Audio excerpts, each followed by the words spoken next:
दोस्तों, मेरे चैनल पे आपका स्वागत है। अधिक जानकारी के पार्टी ने इसका विरोध किया और मुझे लगता है कि प्रोसीडिंग का हिस्सा होना चाहिए। इनको समाज के सामने एक्सपोज करना चाहिए। अपने बच्चों को ये लोग पढ़ाएंगे इंग्लिश स्कूलों में और दूसरे के बच्चे के लिए अगर वो सुविधा सरकार देना चाहते हो कह देनी उर्दू पढ़ाओ इसको, यानी उसको मौलवी बनाना चाहते हैं, कटगुल्ला पेट तोड़ के इसको ले जाना चाहते हैं। ये नहीं चल सकता। देखिए, जब हेट स्पीच के बारे में एक संस्था ने सर्वे करके बताया तो उसमें भारतीय जनता पार्टी दुनिया में सबसे आगे नजर आई वो पार्टी। और जब लीडर्स का हम वो करेंगे किसने सबसे ज्यादा हेट स्पीच की दी है, उसमें उत्तर प्रदेश के मुख्यमंत्री सबसे आगे हैं।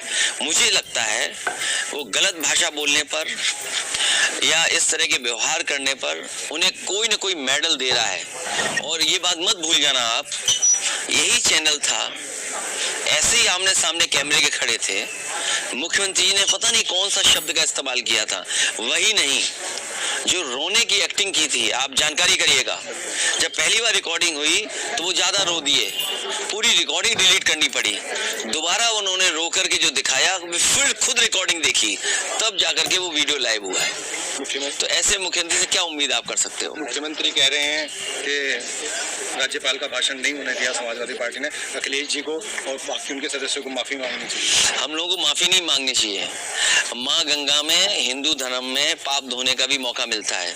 ये जितने लोग पापी हैं भारतीय जनता पार्टी में जाएं, संगम में डुबकी लगाएं, जिससे कम से कम उनके पाप धोए जा सके।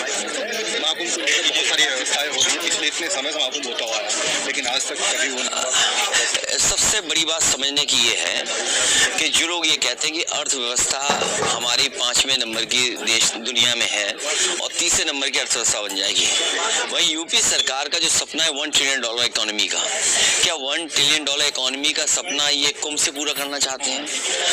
धार्मिक कार्यक्रम या इस तरह के जो कार्यक्रम होते हैं वो मुनाफे के लिए नहीं होते हैं, जनता की सेवा के लिए होते हैं। जनता वहाँ पुण्य कमाने आती है, वहाँ एक श्रद्धा के साथ लोग आते हैं। जो श्रद्धालु आते हैं उसको सेवा करने का काम सरकार का है और सरकार उसमें नाकाम रही है। जो लोग ये कहते थे कि 10,000 करोड़ रुपए खर्च किए हैं, 100 करोड़ अगर दर्शनार्थी या श्रद्धार्थी आएंगे भी, श्रद्धा रखते हैं जो वो आएंगे, उसके बाद भी उनको इंतजाम मिलेगा। लेकिन जिस तरह की वहाँ पर व्यवस्था देखने को मिली है, शायद इतना मिसमैनेजमेंट किसी कार्यक्रम में नहीं हुआ होगा जितना इस सरकार में हुआ है।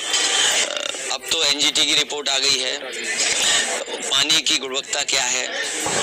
सरकार ने अगर 2 साल पहले, 3 साल पहले या जब सरकार बनी थी तब काम किया होता तो शायद ऐसी रिपोर्ट ना आती, इतने गंदे पानी में लोगों को स्नान करने का मौका ना मिलता। नई दिल्ली रेलवे स्टेशन पर भी जो ये हादसा सरकार की वजह से हुआ है। सरकार ने कोई तैयारी नहीं की।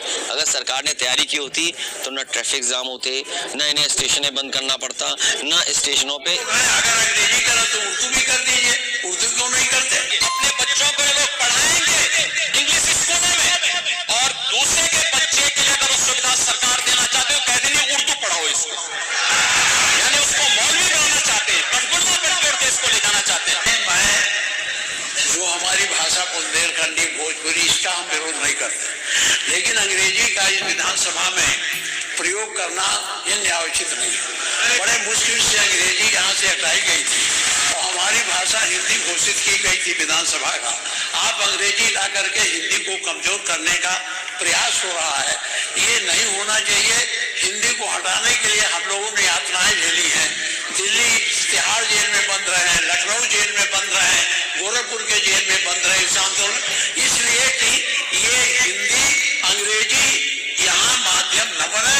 और इसमें कितने लोग हैं, अगर अंग्रेजी करें तो उर्दू भी कर दीजिए, उर्दू क्यों नहीं करते? उर्दू भी तो भाषा है, उर्दू को नहीं करेंगे अंग्रेजी करेंगे। अंग्रेजी का मैं व्यक्तिगत रूप से मेरा विरोध दर्ज कर लें, बहुमत है आप पास कर लें। उसमें माननीय अध्यक्ष उत्तर प्रदेश की विभिन्न बोलियों को, भोजपुरी, अवधी, ब्रज और बुंदेलखंडी को इस सदन में सम्मान मिल रहा है और हमारी सरकार को इन सब के लिए एक एकेडमी का भी गठन, अलग अलग एकेडमी के गठन की कार्रवाई को भी आगे बढ़ा रही है।